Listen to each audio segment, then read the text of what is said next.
And welcome back to Hannity. So it's been a good number of weeks now for the Trump campaign. He is delivering a lot of policy messages. He is narrowing and winning in a lot of polls now. Joining us is Trump's new campaign manager, Kellyanne Conway. You know, the timing's been pretty good for you because he kind of took off as soon as you got on board. We've been friends a lot of years. I'm not surprised. He's on message. Let's see what we got here. We've got a poll that came out today. He's winning in 2 polls in Ohio. One he's up by 4, another he's up by 5. He's winning by 3 points in Florida. He has the LA Times, nearly a 5-point lead there as well. Bloomberg has him up 5 in Ohio, which I thought was pretty good numbers from him. He's winning in Colorado by 2 points, and he's winning 2 points in Nevada. He's winning in Iowa. All of these states are key. What has changed? Well, what has changed is that I think people are seeing a real contrast between these 2 candidates, Sean. You see Mr. Trump out there every day delivering specific solutions, policy speeches, then meeting in small groups with folks. Every place that he goes, he'll be in about 7 swing states this week, doing 5 rallies, a number of different roundtables, in addition to the policy speeches like the one on child care last night with his daughter Ivanka outside of Philadelphia. Really remarkable content for a Republican nominee. And I think what's also changed is people see that there is a chance he can win, and people love to back a winner. I will note something for you, Sean. 3-4 weeks ago, every story out there on TV and in the papers and online was what? Look at the polls, the race is over. Look at the polls, the race is over. None of the journalists want to write polling stories now. Yeah. They'll say, oh, there's still time. That's typical. I mean, she'll recover. Yeah, but guess what? People don't care. Sean, the biggest disconnect of this campaign is how people see this race and these 2 candidates and how these 2 candidates are being covered. But I'll bet with the people any day. Here's what I see. I see that he's very focused. And look, Hillary Clinton, 19 days in August, didn't have a single rally. 19 days. Yeah. So she's kind of making Jeb Bush, who Trump called low energy, seem like the Energizer Bunny. But it's more than that. He seems focused. He's only talking about Obama's failed record, Hillary's failed record, and he's also giving significant, detailed policy speeches on ISIS, on immigration. He's going into black churches. He went down to Baton Rouge. He went to Mexico. These all seem to put him in a position to say, yeah, I've got the energy, the stamina, and the ideas to solve our problems. And people know what they see, Sean. See, for all the conventional political methods, like the paid advertising that Hillary Clinton and her super PACs, over $200 million, spent already. But yet you can't cut through. People can't deny what they see. If they see her at the van at 9/11, they know what they see. Nobody needs to talk about it. Nobody needs to have conspiracies about it. They just know what they see. When they see Donald Trump in their cities, in their towns, meeting with veterans, sticking up for them after they're called deplorable in every name in the book, when they see Donald Trump unveiling child care plans, when they see him unveiling middle-class tax relief, it matters to them, and he's a leader. He's showing that he is who we all know he is, which is a leader. And the way that you convey to people is you bring the case directly to the voters where they live, and that's what he's doing.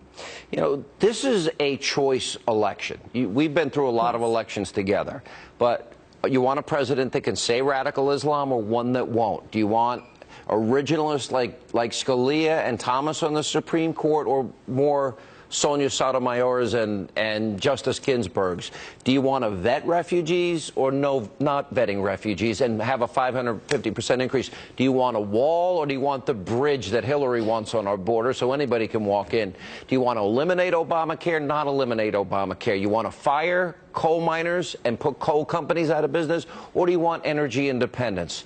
You want education top down, or do you want it to go to the states?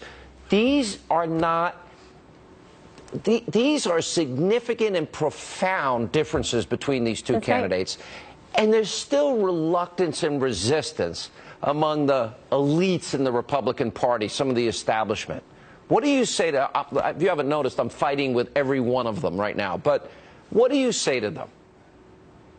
I have a couple messages to them. First of all, the water is warm. Please come on in. We welcome you at any time. We are getting more calls. You're so much nicer than me. You always have been. From elected officials, and we're getting calls from donors, and people are really excited. You see in these polls too, Sean, the enthusiasm gap is unmistakable. We have a double-digit enthusiasm gap over Hillary Clinton.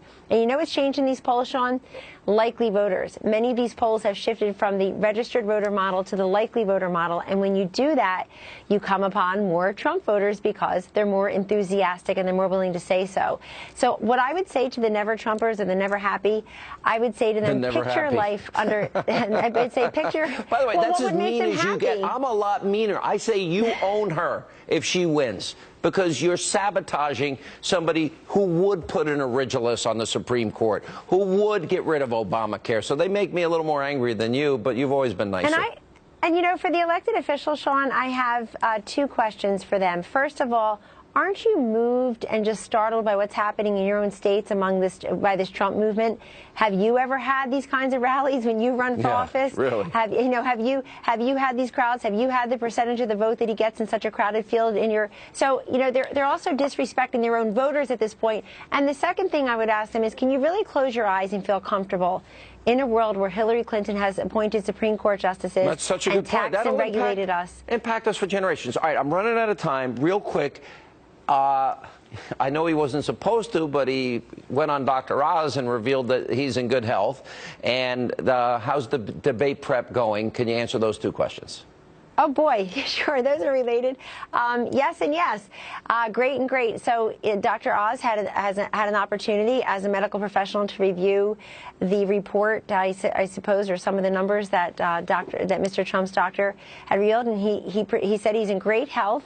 And then he also, ribbed him a little bit about how he's in great health, but he loves fast food. And Mr. Trump said what many Americans said, which is, I like that I know what I'm getting. He gave me a bucket of Kentucky Fried Chicken one night. And I enjoy it. That's right. I paid for it, though. But they had a great conversation. People can watch the show. It'll air tomorrow on Dr. Oz. They had a fabulous conversation, really wide-reaching conversation about many issues concerning health. Ivanka, his daughter, was there to talk about the child care policy and why it's so important.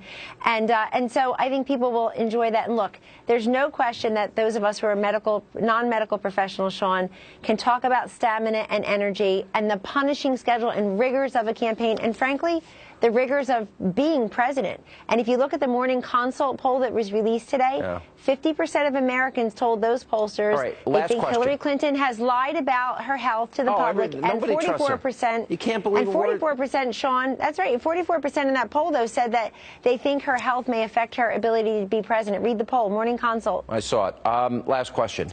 I think Hillary can't run on Obama's economic record, which she says she'll continue. She can't run on foreign policy, which is a disaster. So I think her debate prep is this. How can I aggravate, agitate, irritate, upset, piss off Donald Trump in the debate and make him bubble and fizz like Alka-Seltzer in water? My question to you, will he have built up an impenetrable shield, know that's her strategy, and not let her get that rise out of him? Absolutely. And look at the Commander-in-Chief forum from 1 week ago on NBC, Sean, where she could not take those questions from Matt Lauer, very fair questions about her email server, about her vote in Iraq.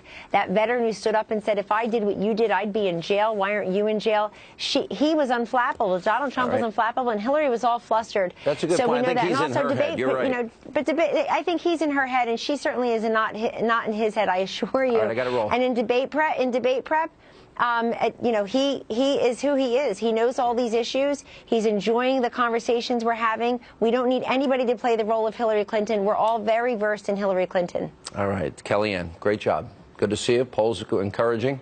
Coming up, Hillary did release a letter from her doctor, but author Ed Klein is revealing stunning new information about the real state of her health.